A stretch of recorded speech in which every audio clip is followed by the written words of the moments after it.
அவர்தான் லைப்ரரியனா? அவராத்தான் இருக்கும். இருண்ட காலத்துக்கும் நமக்கும் என்ன சம்பந்தம்னு எனக்கு சுத்தமா புரியல. எக்ஸ்கியூஸ் மீ, தொந்தரவுக்கு மன்னிக்கணும். உங்களுக்கு என்ன வேணும்?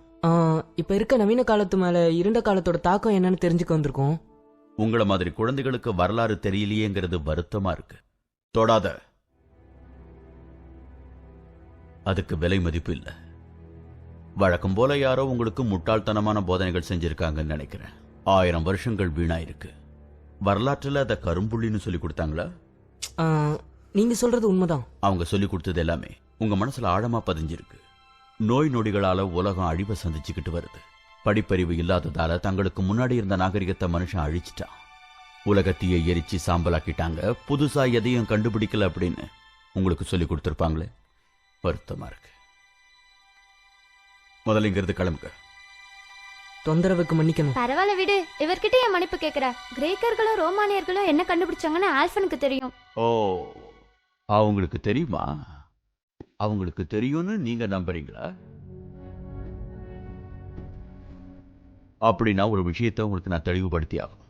உங்களுக்கு தெரிஞ்சுக்கணுங்கிற ஆர்வம் இருக்கு. நான் உங்களோட சந்தேகங்களை தீர்த்து வைக்கணுமே. என் கூட வாங்க. உங்களுக்கு தேவையான புக் என்கிட்ட இருக்கு.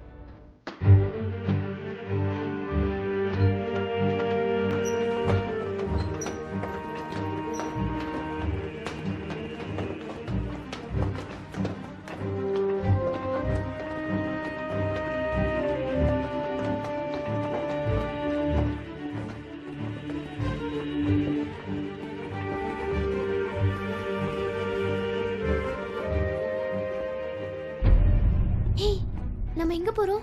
யாருக்கு தெரியும்? அவர்கிட்ட கேளு. எக்ஸ்கியூஸ் மீ, நம்ம எங்க போறோம்? இருட்டுல இருந்து வெளிச்சத்துக்கு, ஆழ்கடல்ல இருந்து தரைக்கு நீங்க தெரிஞ்சுக்க வேண்டிய விஷயங்கள் நிறைய இருக்கு குழந்தைங்களே. வாங்க தெரிஞ்சுக்கலாம். நிச்சயம் தெரிஞ்சுக்கலாம்.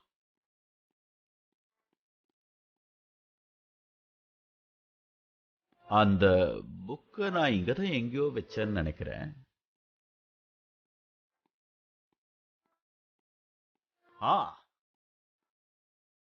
இதோ இருக்கு. ஓகே, படிச்சு பாருங்க. இது அற்புதமான அனுபவம்.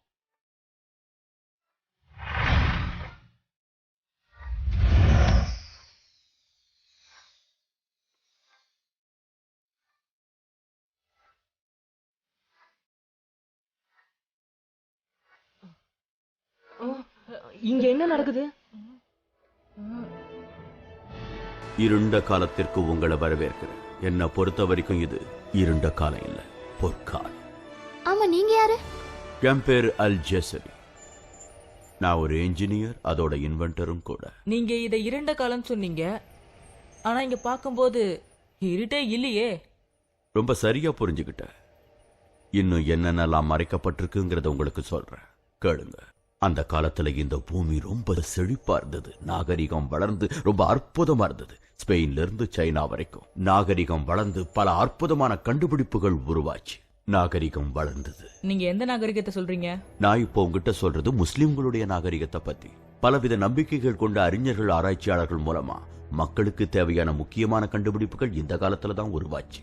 அது மூலமா பண்டைய காலத்தை பத்தி நம்மளால தெரிஞ்சுக்க முடிஞ்சது. அதோட நீங்க நம்ப முடியாத அளவுக்கு நவீன காலத்தோட அதுக்கு தொடர்பும் இருக்கு. உதாரணம் சொல்ல முடியுமா? உதாரணமா சொல்றதுக்கு நிறைய இருக்கு. இதை நான் ஒரு போட்டோ எடுத்துக்க போறேன். இது ஒரு நல்ல யோசனை, எனக்கு அப்பவே தெரியும். நீங்க யாரு? நான் இவரை உங்களுக்கு அறிமுகப்படுத்துறேன். இப்னு அல் ஹைத்தம், பெரிய ஆராய்ச்சியாளர். இவருடைய ஆராய்ச்சி தான் கேமராவை கண்டுபிடிக்க உதவிச்சு. கேமராவை கண்டுபிடிச்சது நீங்க தானா? நம்முடைய கண்கள் அசையறத அடிப்படையா வச்சு நவீன கேமராக்கள் உருவாகிறதுக்கு காரணமா இருந்தது நான் தான். ஒரு சின்ன துளை வழியா ஒரு இருட்டான அறைக்குள்ள இருக்கிற சர்ஃபேஸ் மேல ஒரு இமேஜை ப்ரொஜெக்ட் பண்றதுக்கான வழியை கண்டுபிடிச்சேன். பிற்காலத்துல அதுதான் கேமரா அப்ஸ்கியூரா வாட்ச. இவரோட கண்டுபிடிப்பு மூலமா என்னென்னலாம் உருவாச்சுன்னு இப்ப நாம பார்க்கலாம். கேமராஸ், சினிமா ரெண்டுத்துக்குமே இவருடைய கண்டுபிடிப்பு தான் அடிப்படை. அருமையா இருக்கு. கவனமா இருங்க நண்பர்களே. அவர் யாரு? அவர் என்னுடைய மிகச்சிறந்த நெருங்கிய நண்பர் அப்பாஸ் இப்னு ஃபெர்னாஸ். மனிதர்களால பறக்க முடியுங்கிற இவருடைய அசைக்க முடியாத நம்பிக்கையால வானத்தை நோக்கி பறந்தவர். சொல்ல போனா ரைட் பிரதர்ஸ்க்கு 1000 வருஷங்களுக்கு முன்னாடியே பறக்கிறத பத்தி கனவு கண்டவர். நீங்க சுற்றுலா போறதுக்கு பயன்படுத்துற விமானத்தை கண்டுபிடிச்சவரை நீங்க மறக்கவே கூடாது. அவர்தான் அப்பாஸ் இப்னு ஃபெர்னாஸ். நகர்ந்து போங்க, நான் பறக்கிறதுக்கு தயாராயிட்டேன்.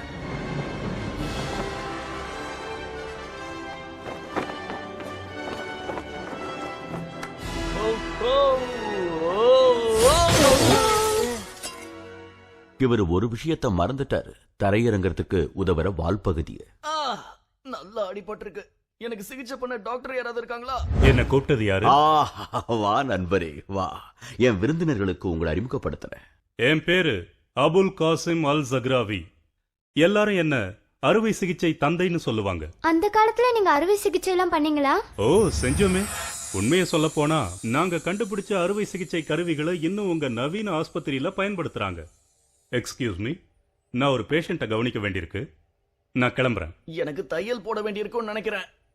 அப்படின்னா நான் பயன்படுத்த போறது கேட்கட். கேட் கட்டா? மிருகத்தோட நரம்புல தயாரானது. உடம்புக்குள்ள இருக்கிற காயங்களை தைக்கிறதுக்கு இதுதான் சரியானது. சர்ஜன்ஸ் எல்லாம் இன்னைக்கும் இதை பயன்படுத்துறாங்க. இது அற்புதமானது.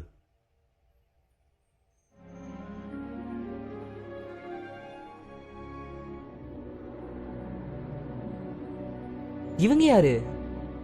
அவங்கதான் மரியம் அல் அஸ்ட்ருலபி. எங்க காலத்துல இருந்த புத்திசாலியான பெண். அவங்க கண்டுபிடிச்சது நவீனமான அஸ்ட்ரலேட்ஸ். அஸ்ட்ரோ என்ன சொன்னீங்க?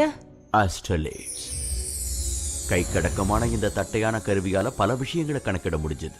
இந்த நவீன யுகத்துல இருக்கிற கால்குலேட்டர்ஸ், கடிகாரங்கள், இதையெல்லாம் கண்டுபிடிக்கிறதுக்கு இதுதான் முன்னோடி. அதோட கேம்பஸ், சேட்டலைட் நேவிகேஷன், மக்களும் கண்டுபிடிப்பாளர்களும் இந்த உலக சுத்தி வர இது உதவுது. அற்புதமான அறிவியல் கண்டுபிடிப்பு. நீங்க சொன்ன இந்த கண்டுபிடிப்பு தான் பொற்காலத்தில் நடந்ததா? இதெல்லாம் சின்ன சின்ன உதாரணங்கள் தான். இது மாதிரி ஆயிரக்கணக்கான கண்டுபிடிப்புகள் நடந்துச்சு. போக போக ஐரோப்பா முழுவதும் பரவி இந்த மாதிரி நவீன கருவிகள் மேல தாக்கம் அதிகமானதுனால இத நாம இருண்ட காலம்னு சொல்ல முடியாது. நீங்க என்ன செஞ்சீங்க? நானா? நீங்க எதை கண்டுபிடிச்சீங்க?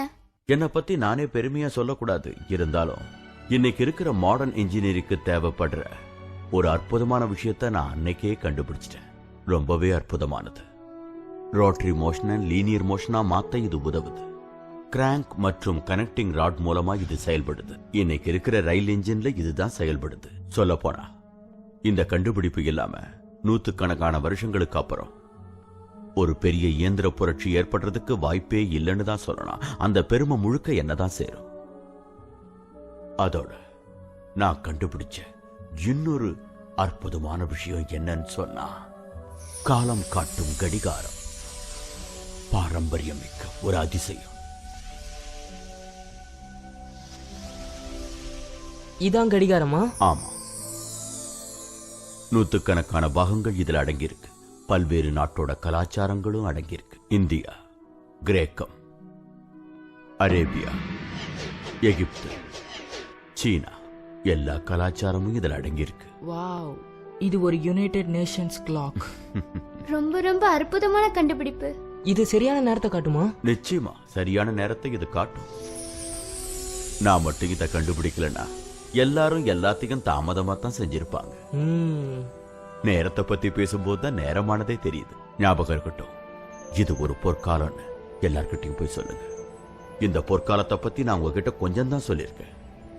இந்த நவீன காலத்துல தாக்கத்தை ஏற்படுத்தின பல ஆயிரக்கணக்கான கண்டுபிடிப்புகள் இன்னும் நிறைய இருக்கு. அதெல்லாம் நீங்களா தான் தெரிஞ்சுக்கணும். கொஞ்சம் இருங்க.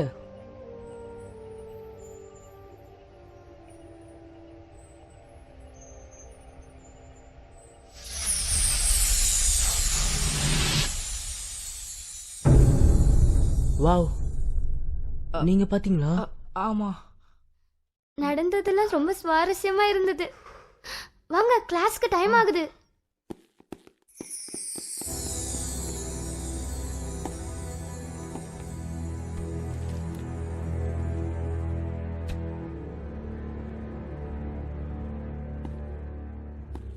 பாடத்தோட முக்கிய பகுதியை மறுபடியும் சொல்றேன். ரோமானியர்கள், கிரேக்கர்கள், வெனிசியர்கள் அவங்க மட்டும் இல்லாம இயந்திர புரட்சிக்கும் இன்னைக்கு நாம இருக்கிற நவீன உலகத்தோட தொடர்பு இருக்கு. டானியோட குரூப் எங்க? அது அங்க இருக்காங்க மிஸ். ஆ, இரண்ட காலத்தை பத்தி தெரிஞ்சுக்கணும்னு சொன்னீங்கல்ல. நவீன காலத்துக்கும் இரண்ட காலத்துக்கும் எந்த தொடர்பும் இல்லைங்கிறத தெரிஞ்சுக்கிட்டீங்களா? உண்மையை சொல்ல போனா நீங்க சொல்றதுல எந்த விதமான உண்மை இல்லைன்றது தான் உண்மை.